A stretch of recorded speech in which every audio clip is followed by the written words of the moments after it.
Imaginez que vous soyez quelque peu embêté sur le plan financier et vous avez besoin d'un secours.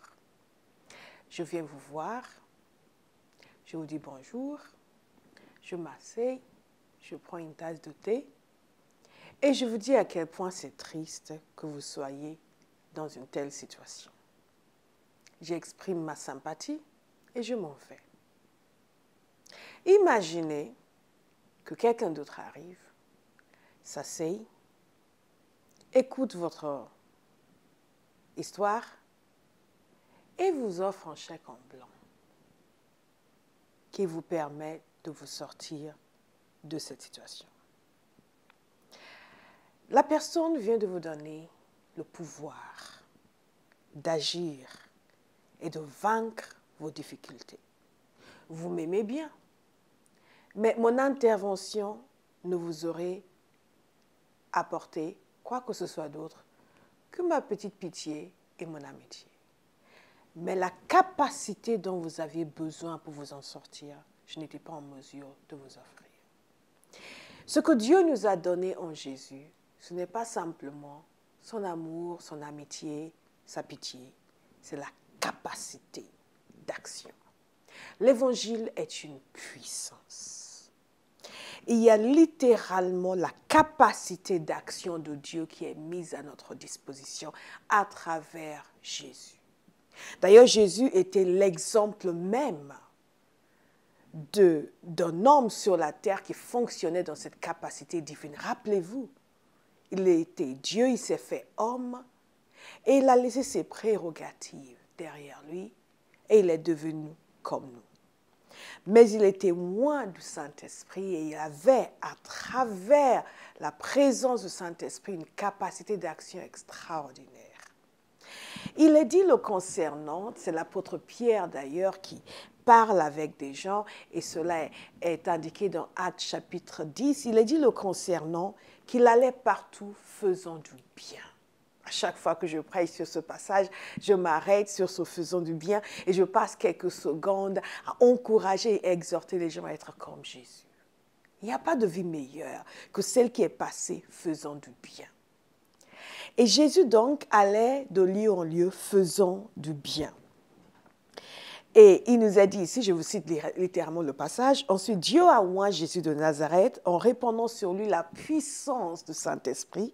Celui-ci a parcouru le pays en faisant le bien et en guérissant tous ceux qui étaient tombés sous le pouvoir du diable, car Dieu était avec lui. » Nous voyons un certain nombre d'éléments dans ce passage. D'abord, que Jésus a été oint du Saint-Esprit. En d'autres termes, Dieu le Saint-Esprit est venu sur lui avec sa puissance et a agi à travers lui pour transformer la vie des gens.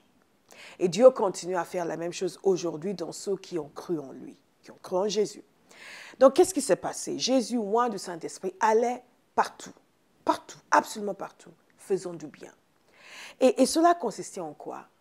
En leur apportant le secours dans leur situation. Et guérissant tous ceux, écoutez bien, qui étaient tombés sous le pouvoir du diable, car Dieu était avec lui. Donc nous voyons, selon la parole de Dieu, une opération du diable pour opprimer les gens, pour déprimer les gens, pour affliger les gens. Il le faisait du temps de Jésus, il le fait encore aujourd'hui. Mais il y a une différence. D'abord, je vous explique.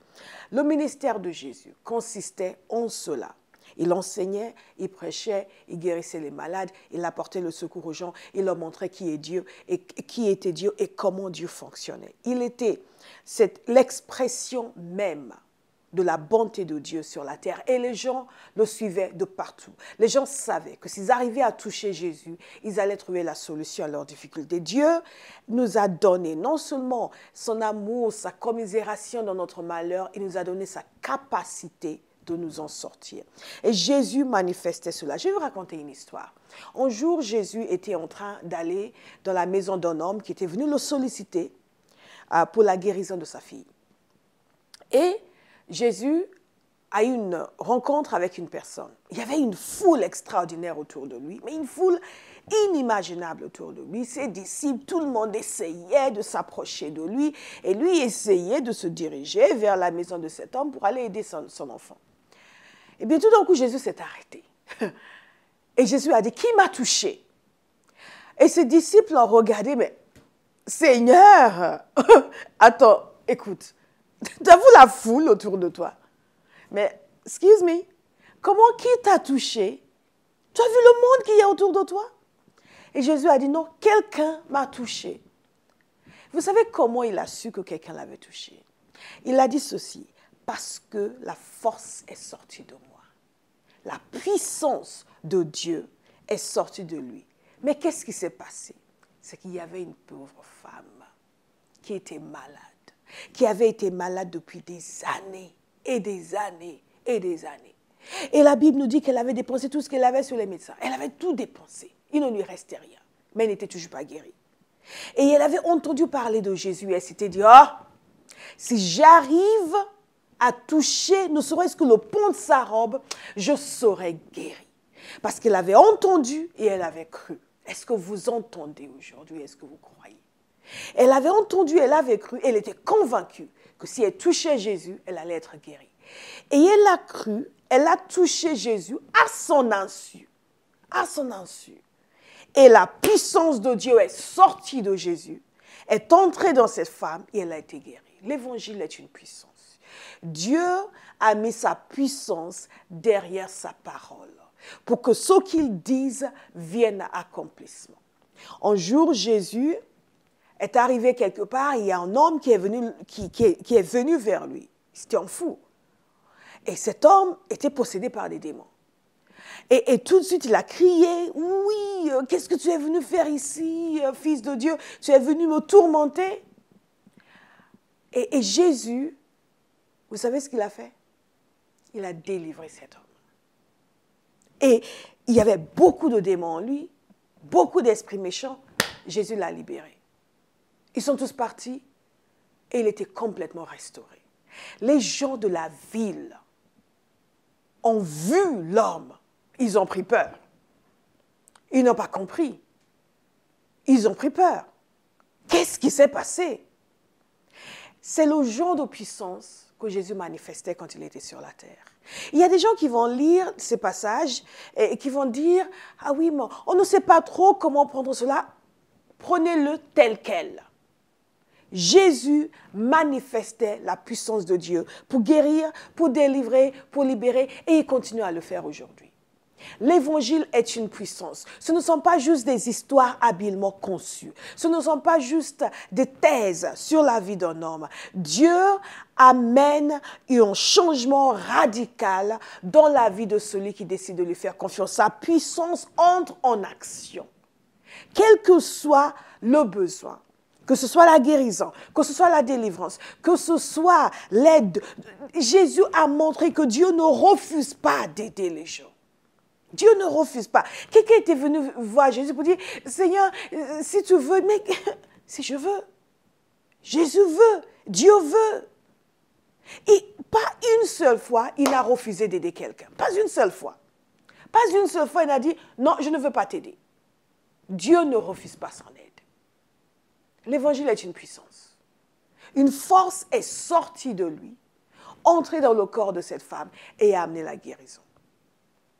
Dieu continue à regarder dans notre génération qui va lui faire confiance.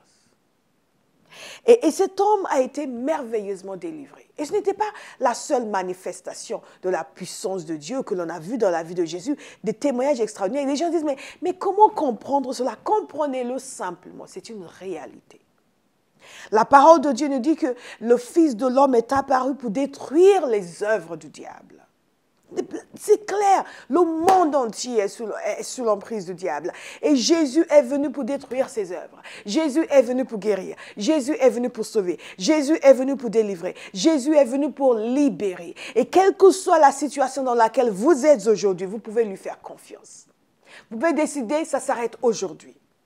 Je ne vais pas continuer à vivre sous l'oppression. Je ne vais pas continuer à vivre tourmenté. Je ne vais pas continuer à vivre dans la crainte, dans la peur. Il y a des gens qui ont peur de tout. Ils ont peur de prendre la voiture, peur de prendre l'avion, peur des escaliers, peur des lieux clos, peur. Non, la peur ne vient pas de Dieu. Ce n'est pas normal, ce n'est pas naturel. Criez à lui aujourd'hui. Dites, Seigneur, je crois que Jésus est le Fils de Dieu. Je te demande de me délivrer. Je te demande de me restaurer, de me guérir et de me sauver.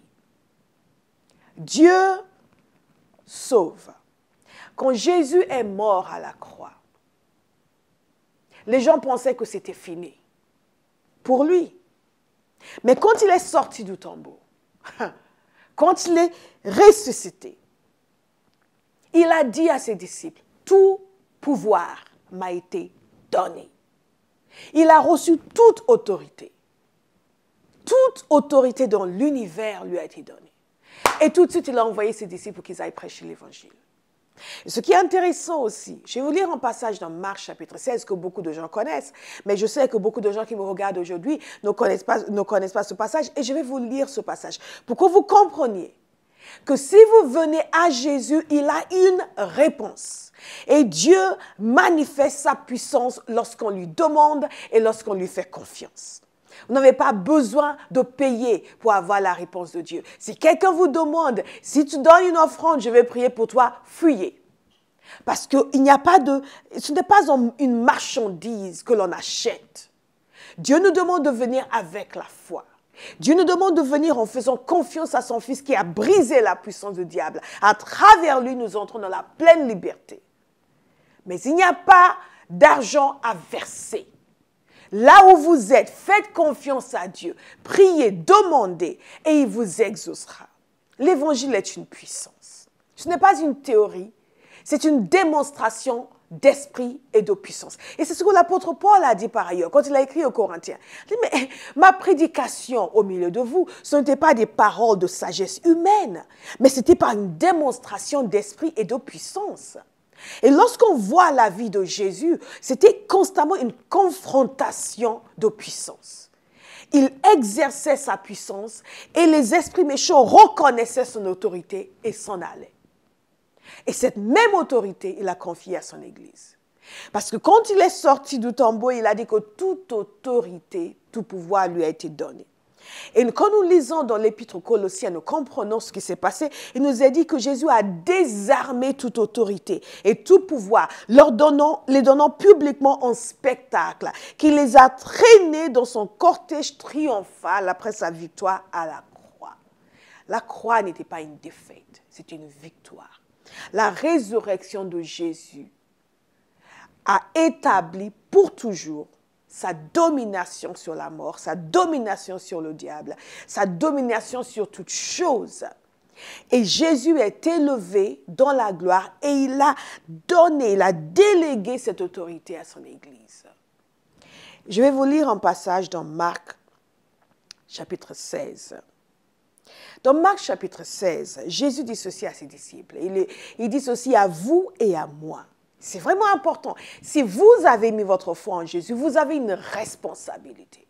Une responsabilité envers ceux qui souffrent autour de vous. La responsabilité de croire Dieu et de manifester la puissance de Dieu et d'amener la puissance de l'évangile dans la vie des gens qui vous entourent. Jésus dit ceci, allez dans le monde entier. Le monde entier. Annoncez la bonne nouvelle à tous les hommes. Celui qui croira et sera baptisé sera sauvé, mais celui qui ne croira pas sera condamné. Voici, ça c'est extraordinaire. Voici, il y a des gens qui ont éliminé ce passage de leur Bible ou qui préfèrent faire comme si il n'existe pas. Voici les signes miraculeux qui accompagneront ceux qui auront cru. En mon nom, ils chasseront les démons. Ils parleront de nouvelles langues. Ils saisiront des serpents venimeux ou s'il leur arrive de boire un poison mortel, cela ne leur causera aucun mal. Ils imposeront les mains à des malades et ceux-ci seront guéris. Nous avons des instructions divines d'aller dans le monde et de faire des disciples, d'annoncer la bonne nouvelle, l'évangile. D'annoncer et d'amener la manifestation de la puissance de Dieu dans la vie des gens. Si vous connaissez déjà Jésus aujourd'hui, c'est une interpellation que je vous fais. À dans quelle mesure est-ce que vous agissez au nom de Jésus pour chasser les démons, pour guérir les malades, pour apporter le secours de Dieu dans la vie des gens qui souffrent? C'est ce que Jésus nous a dit de faire. Et Jésus avait dit quelque chose aussi d'assez intéressant avant même de mourir. Il avait dit que ceux qui croient en lui feront les œuvres que lui faisait et en feraient de plus grandes. Nous avons une responsabilité.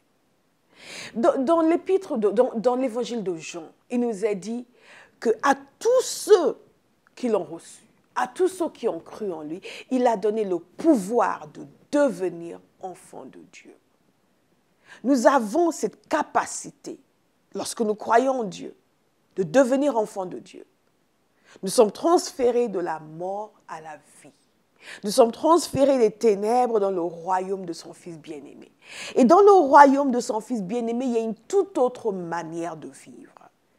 Et une des choses qui caractérise cette nouvelle manière de vivre, c'est la démonstration de la puissance de Dieu. Et Jésus, non seulement leur a dit de faire cela, mais il leur a donné les moyens aussi. Il nous a donné les moyens.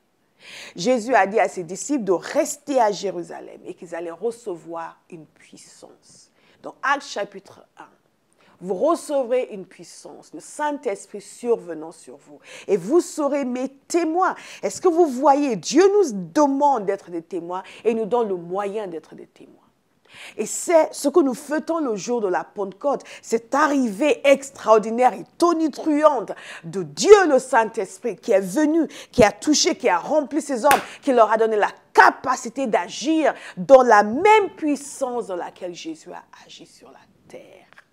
Et ces hommes qui étaient enfermés, qui étaient craintifs auparavant, sont sortis avec une hardiesse extraordinaire. Et ces femmes, d'ailleurs, parce qu'il y avait des femmes aussi, sont sorties avec une hardiesse extraordinaire. Les gens les ont entendus commencer à parler en langue. Vous dites commencer à parler en langue. Et oui, c'est ce que Jésus a dit ici. Ils parleront de nouvelles langues. Dieu, aujourd'hui encore, donne à ceux qui croient en lui la puissance de son Saint-Esprit et la capacité de s'exprimer dans des langues divines qui n'ont pas appris, la capacité de s'exprimer directement avec Dieu. Waouh! C'est fort. La foi chrétienne est une foi miraculeuse. Les miracles ne sont pas des histoires que l'on raconte aux enfants. Ne sont pas non plus des histoires que l'on raconte aux analphabètes. Ce ne sont pas des histoires que l'on racontait aux pauvres au Moyen-Âge pour les garder fidèles à l'Église. Ce ne sont pas des histoires de saints qui seraient revenus et qui auraient fait de grandes choses. Non, chaque enfant de Dieu est habilité par Dieu à être un agent de la manifestation de sa puissance sur la terre. Et vous savez, il y a beaucoup de gens qui ne comprennent pas ce qui se passe dans les églises charismatiques, qui disent beaucoup de mal des églises charismatiques. Il y en a même qui vont essayer de parler des méchancetés de tel groupe et tel groupe. Et les églises charismatiques, c'est de l'ignorance pure et simple. Toutes les églises devraient être des églises charismatiques. Parce que charisme, c'est simplement cette puissance de Dieu, ce don de Dieu qui est manifesté à travers l'église. Et c'est Jésus qui en est à l'origine. C'est lui qui a eu l'idée. C'est lui-même qui a dit à son église que nous devrions manifester la puissance de Dieu. Et cette manifestation n'est pas pour nous enorgueillir. Cette manifestation n'est pas pour que nous soyons ou que nous nous voyions comme étant supérieurs aux autres. C'est tout simplement pour prouver que Jésus est bien le Fils de Dieu. C'est pour venir au secours à ceux qui en ont besoin. C'est pour pouvoir aider les gens. C'est pour pouvoir répondre aux besoins de notre monde. Il y a des choses où les hommes n'ont pas la solution, mais Dieu a la solution. Je peux vous assurer, Dieu voit ce que nous ne voyons pas. Dieu restaure là où nous ne savons même pas que les gens ont besoin d'être restaurés. La puissance de Dieu est une réalité. La parole de Dieu nous dit dans Éphésiens chapitre 6 que nous ne luttons pas contre la chair et le sang, mais contre les principautés, contre les autorités, contre les esprits méchants dans les lieux célestes. Je vais vous lire dans la version du Semeur. Car nous n'avons pas à lutter contre des êtres de chair et de sang, mais contre les puissances, contre les autorités, contre les pouvoirs de ce monde des ténèbres et contre les esprits du mal dans le monde céleste. Ce ne sont pas des histoires du Moyen-Âge.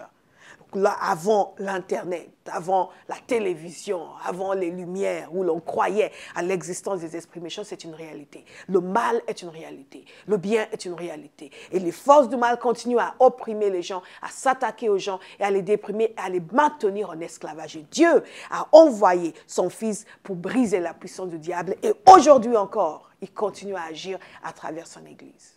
Nous en avons tellement vu des cas de personnes et Dieu les a délivrés. Il n'y a pas de mysticisme. Et ce n'est pas de l'exorcisme. On n'a pas besoin de faire des choses bizarres, de mettre des symboles devant eux, de mettre des bougies. Il s'agit au nom de Jésus de prier et les gens sont libérés et sont guéris.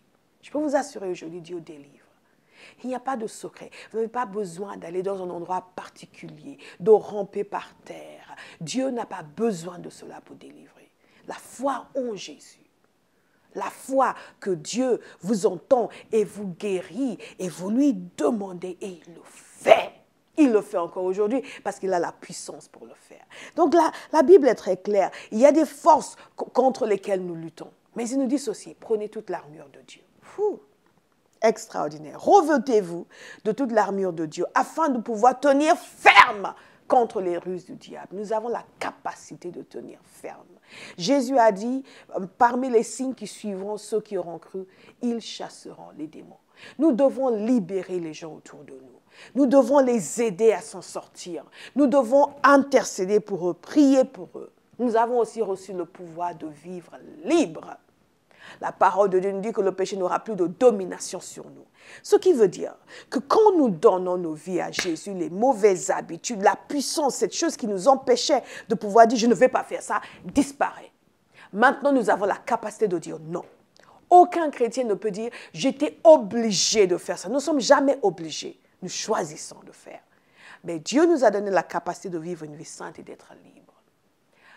La puissance pour servir. J'ai déjà évoqué le fait que Jésus a dit à ses disciples, vous recevrez une puissance. Et cette même puissance est disponible pour vous et pour moi. Guérir, délivrer, changer. La même puissance dans Éphésiens, c'est extraordinaire, qui a ressuscité Jésus d'entre les morts, agit en nous et en notre faveur. Dieu manifeste sa puissance pour appuyer sa parole. Aujourd'hui, vous avez peut-être besoin de savoir que Dieu manifeste sa puissance. Je peux vous assurer qu'il le fait. Je peux vous assurer que l'Évangile, ce ne sont pas des petites histoires. C'est une réalité. L'apôtre Paul l'a dit aux Corinthiens. Mon Évangile que je vous ai apporté consistait dans la démonstration d'esprit et de puissance. Dieu le Saint-Esprit va venir sur vous. Si vous donnez votre cœur à Jésus, la puissance du Saint-Esprit vient sur vous. Il vous baptise, il vous donne, Jésus vous baptise dans le Saint-Esprit, vous donne la capacité de parler dans d'autres langues, d'avoir une langue de prière et d'exprimer la volonté parfaite de Dieu. Il vous donne la capacité de comprendre la parole de Dieu. Il y a un nouvel engouement pour les choses de Dieu qui vient. Et vous avez la capacité d'agir au nom de Jésus, de prier pour les malades, de libérer les captifs. Et vous-même de vivre cette transformation extraordinaire que Dieu donne. Dieu manifeste sa puissance pour appuyer sa parole. Et je peux vous dire une chose, il n'y a pas de situation trop difficile pour lui. Pas de situation trop difficile. C'est une réalité. Les témoignages, et les témoignages, et il y en a, de gens qui ont été touchés par la puissance de Dieu. Lorsque j'étais baptisée dans le Saint-Esprit, j'étais dans une église que je venais de connaître. Et je n'étais même pas sûre de beaucoup les apprécier, parce qu'au départ, je n'appréciais pas trop les chrétiens. J'aimais Jésus, mais les chrétiens. Mais je savais une chose. Ces gens priaient pour que les gens reçoivent le Saint-Esprit. Et quand ils ont fait l'appel pour les gens qui voulaient recevoir le Saint-Esprit, je me suis levée et j'ai reçu la puissance du Saint-Esprit. Ce jour-là, je suis rentrée chez moi tout l'après-midi, j'étais seule à la maison, j'ai prié en langue. Et cette histoire d'amour ne s'est jamais arrêtée. Jésus nous a envoyé son esprit. Le Saint-Esprit est celui qui manifeste la puissance de Dieu en nous et à travers nous. Et il est là. Il est là parce que nous avons besoin de lui. Et donc, de la même façon qu'il a agi dans l'Église primitive, il agit aujourd'hui. Il n'est pas l'esprit des charismatiques, il est l'esprit de Dieu. Et je vous invite aujourd'hui à le recevoir. L'Évangile est une puissance. Dieu, le Saint-Esprit, est là pour vous remplir, pour briser les juges dans vos vies, pour vous libérer, pour vous bénir, pour vous donner une plus grande conscience de Dieu, pour vous enseigner la parole de Dieu, pour vous amener à vivre une vie de liberté pleine et entière, pour vous parler, pour vous apprendre et vous aider à prier. Recevez-le aujourd'hui. Il est présent, il est là. Jésus nous a dit, vous recevrez une puissance, le Saint-Esprit survenant sur vous. Recevez la puissance du Saint-Esprit aujourd'hui. Ce n'est pas compliqué, vous simplement, vous levez les mains vers Dieu et vous lui dites que vous le voulez. Que Dieu vous bénisse. Et j'espère vraiment que cette série vous a ouvert les yeux et vous a permis de voir Dieu d'une nouvelle manière. L'Évangile est une histoire, l'Évangile est une promesse, l'Évangile est une personne, l'Évangile est une puissance. J'espère que vous avez été bénis par cette émission. J'aimerais simplement prier avec quelqu'un aujourd'hui qui se sent opprimé, qui a besoin de recevoir cette puissance de Dieu. Père, je te remercie pour cette personne, mon frère, ma soeur qui regarde. Je te remercie, Père, de ce que ta puissance vient sur cette personne maintenant.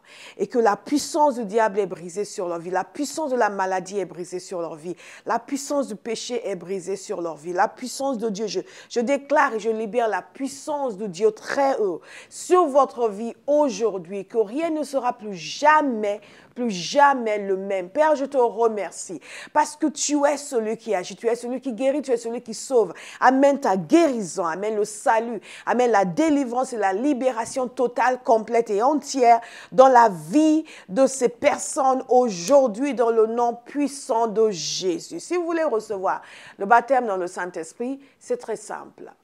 Recevez simplement. Ouvrez vos cœurs vers le Seigneur et dites, Père, merci pour Jésus. Jésus, je te remercie pour le Saint-Esprit. Je le reçois de tout mon cœur. De tout mon cœur, je reçois la présence du Saint-Esprit. Je reçois la personne du Saint-Esprit. Je reçois la puissance du Saint-Esprit. Et je vais te suivre tous les jours de ma vie. Je t'aime, Seigneur. Je te bénis. Je suis entièrement à toi. Que Dieu vous bénisse. Et alors que nous terminons cette année 2012, je vous souhaite une excellente année 2013. Commencez cette année dans la foi. Commencez cette année dans la joie. Commencez cette année dans la paix du Saint-Esprit. Commencez cette année en disant que vous êtes remplis du Saint-Esprit et que la puissance de Dieu agit dans votre vie et la puissance de Dieu va agir encore dans votre vie et que 2013 sera votre meilleure année jusque-là. Que Dieu vous bénisse et on se voit en 2013.